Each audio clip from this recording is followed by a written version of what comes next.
क्या आपकी भी देवरानी, जिठानी या पड़ोसन या आपकी फ्रेंड चुगलियाँ करती है और आप कई बार चटकारे लेकर सुनती है या फिर आप मजबूरी में भी सुनती है कि वो आपके सामने बोलना शुरू कर देती है और आपको सुनना पड़ता है। चाहे आप किसी भी तरह से उनकी बातें सुनती हो, आपको लगता है कि मेरा क्या जाता है? तो आज हम बात करेंगे कि आखिर आपका क्या जाता है, यानी कि आपको क्या-क्या नुकसान उनसे उठाने पड़ रहे हैं। वो आपको ट्रैप कर लेती है, वो इस तरह से एक जाल बिछाती है और आप उसमें फँस जाती हैं और फिर आपको वो उसी तरह से यूज़ करती है जैसे वो करना चाहती है। नमस्कार, मैं सरिता सेलवाल। चुगलखोर जो लोग हैं, चाहे वो आपकी देवरानी है, जेठानी है या आपकी फ्रेंड है, जो भी है, वो आपको इस तरह से ट्रैप करती हैं कि आपको अपने हिसाब से चलाएगी, आपको वही सोचने के लिए मजबूर करेगी जो वो चाहती हैं कि वो कि क्यों कुछ भी आपके पास आकर बोलेगी और आपको उस पर भरोसा हो जाता है। ऐसे लोग भरोसे के लायक नहीं होते। आप इन पर कभी भी भरोसा मत करिए, आप अपने दिल की बात उनके साथ शेयर मत करिए, क्योंकि जैसे ही आप अपने दिल की बातें उन्हें बताएंगी, वो दूसरों को बताएंगी।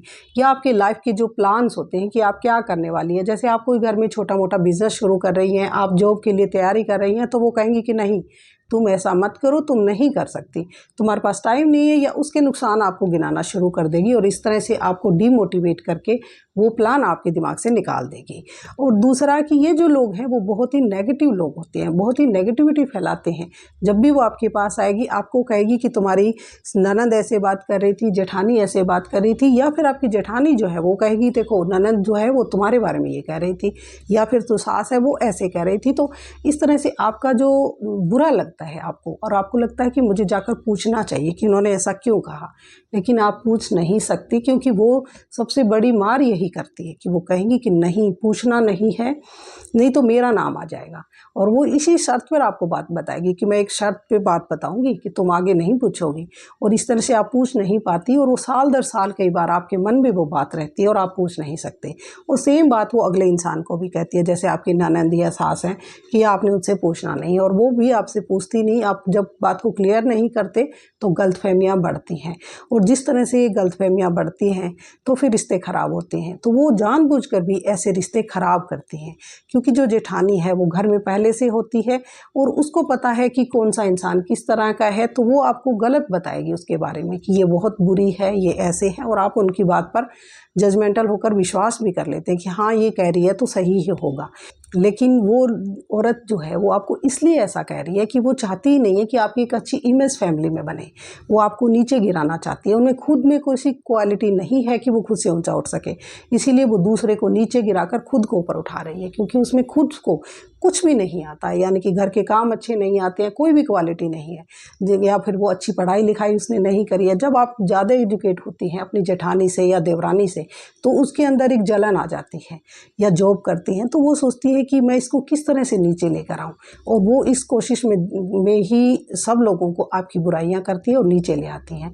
और ये जो लोग हैं वो आपकी बात जो है वो दूसरों को भी बताएंगे कि वो ऐसे कह रही थी, चाहे आपने वो बात ना बोली हो।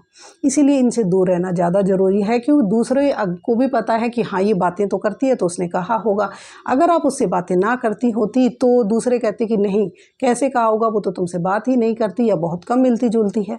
तो आपको इनसे दूर रहना है और कम मिलना जुलना है, और इनके साथ बात करके आपका टाइम और एनर्जी वेस्ट हो रहा है। मान लीजिए आपको कहीं बाहर जाना है, घर के काम करने हैं, आपकी फ्रेंड है जिसे चुगली करने का शौक है, आकर बैठ गई है और 2-2 घंटे तक नहीं जाती है, तो आपका टाइम खराब हो गया, आपका मूड भी उसने खराब कर दिया, क्योंकि वो ऐसी बातें बताएंगी कि वो ऐसे कह रही थी आपके बारे में। तो अब आपको मूड अच्छा नहीं है, आपका जो मन नहीं है कि आप काम करें, और आप अंदर ही अंदर जल रही हैं, गुस्सा कर रही हैं, आप चिड़चिड़ी हो जाती है, और इसका असर आपकी फैमिली, आपके बच्चों तक आता है। जो आप लग रहा है कि कुछ फ़र्क नहीं पड़ता, तो लेकिन उसका फ़र्क बहुत ही लॉन्ग टर्म में पड़ता है, कि आप धीरे धीरे उन बातों को, या तो आपको अच्छा लगने लगेगा, आप रोज़ अपना टाइम वेस्ट करेंगी, या फिर आप इतनी चिड़चिड़ी हो जाएंगी कि आपको लगेगा कि मुझे उससे दूर होना चाहिए या नहीं। आपको वो अपने आदी बना लेती है, कि आपको आदत हो जाती है कि वो आए तो मुझसे बातें करो। फिर कई बार वो इस तरह के काम भी करेंगी कि वो आपसे बोलना बंद कर देगी, ताकि आपको बुरा लगे, क्योंकि अब आपको उनकी याद आ रही है कि आपको आदत हो गई है उनकी। जब वो आपके पास नहीं आएगी तो आप सोचेंगी कि मैं जाकर किसी तरह से सॉरी बोल देती हूँ, आखिर क्या हो गया, क्यों वो मुझसे नाराज़ हो गई। और वो जानबूझ के ऐसे एक्टिंग करती है, क्योंकि ये जो लोग होते हैं ये आपके माइंड के साथ खेलते हैं। उन्हें पता है कि क्या चाल ऐसी चलूँ कि ये मेरे पीछे पीछे आए, और आप उनके पीछे पीछे भागने में लगती हैं। ये जो चुगलखोर औरतें होती हैं ये किसी का दर्द नहीं समझती। उन्हें फ़र्क नहीं पड़ता कि जब वो आपके बारे में बोलेगी कि उसने ऐसे कहा, चाहे किसी ने भी कहा हो या ना भी कहा हो, तब भी आपको तो वो सच लग रहा है और आप दुखी भी हो जाती हैं। लेकिन उन्हें फ़र्क नहीं पड़ता, वो उस इंसान के दर्द को भी नहीं समझती, वो आपके दर्द को भी नहीं समझती। इसीलिए ऐसे लोगों से तो आपको दूर रहना ही है। दूसरा कि आपके ऊपर संगत का असर होता है कि जब आप किसी की कंपनी में रहते हैं तो आप उसी तरह के इंसान बनते हैं। जब आप अच्छे लोगों के साथ रहेंगे तो अच्छे इंसान बनेंगे, और बुरे लोगों के साथ रहेंगे तो उस बुराई का असर आपके ऊपर ज़रूर होगा, चाहे थोड़ा भी हो। क्योंकि एक जो मासूम या अच्छा इंसान होता है उसके ऊपर ज़्यादा असर तो नहीं हो सकता, क्योंकि आपके अंदर वो अच्छाई है। आप किसी के साथ बुरा नहीं कर सकती, आप झूठ नहीं बोल सकती हैं, लेकिन फिर भी थोड़ा असर आपके ऊपर आएगा। तो आपको उन लोगों की संगत से दूर रहना है, क्योंकि आपने एक कहावत है हमारे यहाँ बोली जाती है कि अगर किसी इंसान को पहचानना है तो उसके दोस्तों को देखिए। जब आप ऐसी सहेलियों के साथ रहती हैं तो आपकी इमेज भी वैसी ही बनेगी कि वो इंसान इतनी बुरी है, झूठ बोलती है, चुगलियाँ करती हैं, तो जाहिर सी बात है कि वो आपके बारे में भी दूसरे लोग यही समझेंगे। या आपकी फैमिली में जैसे दिरानी है तो जेठानी है तो वो बातें करती हैं, तो उनको लगेगा कि ये दोनों एक ही जैसी हैं। इसीलिए ऐसे लोगों से आप दूर हो जाइए, बात मत करिए। अगर बात चलो करनी भी है तो बहुत कम बात करें। आखिर में मैं सबसे बड़ा पॉइंट उसको डिस्कस करेंगे तो वो है कि पीस ऑफ माइंड, कि आपका पीस ऑफ माइंड खो जाता है, आपका सुकून खो जाता है, आपकी शांति खो जाती है। आपकी लाइफ में एक हड़बड़ाहट है, एक बेचैनी आपके अंदर है कि उसने ऐसे क्यों कहा, या फिर वो आपके प्लान्स बाहर बता रही है, आपकी बातें बता रही है। जब कोई दूसरा आपको कहता है कि तुम्हारी जेठानी कह रही थी कि तुमने ये कहा है मेरे बारे में, तो आपको बड़ा गुस्सा आता है, क्योंकि उसमें बिल्कुल भी सच्चाई नहीं है। लेकिन आप कुछ कर नहीं सकते हैं, क्योंकि जब आप उनसे लड़ने जाएंगी तो वो तो पहले से ही तैयार बैठी है आपके साथ लड़ने के लिए। इसलिए ज़रूरी है कि ऐसे लोगों से दूरी बनाइए, क्योंकि इनका कोई इलाज नहीं है, इन्हें आप नहीं सुधार सकते। आपका बस केवल अपने तक चलता है कि आपको अपने आप को कैसे प्रेजेंट करना है, कैसे अपने आप के साथ रहना है, क्योंकि आपकी जो सेल्फ रिस्पेक्ट है वो बहुत ज़रूरी है। ज़रूरी नहीं है कि आप उनसे लोगों से मिलें या ऐसे लोगों से बातें करें जो आपका नुकसान चाहते हैं।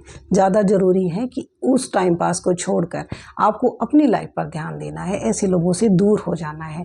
आप मुझे कमेंट्स में बताइए कि आपके साथ भी कभी ऐसा हुआ है, क्या आप भी कभी किसी के जाल में फंसी हैं, किसी ने आपको इस तरह से ट्रैप किया है और आपको पता ही ना चला हो कि वो आपको ट्रैप कर रही हैं। ये वीडियो आप उन लोगों के साथ शेयर कर सकती हैं जो या तो चुगलियाँ करते हैं या फिर चुगलियाँ सुनना पसंद करते हैं।